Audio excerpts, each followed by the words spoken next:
তাই ছবি তোরা এবার দেখ বলে হয়েছে মাম্মা মাম্মা মাম্মা ব্যাস মাম্মাদের সিংহের পিঠে করে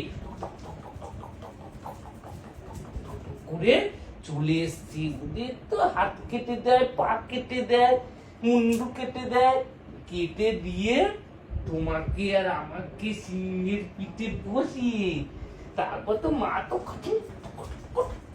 করে চলে যাচ্ছে, বুঝতে পেরেছো?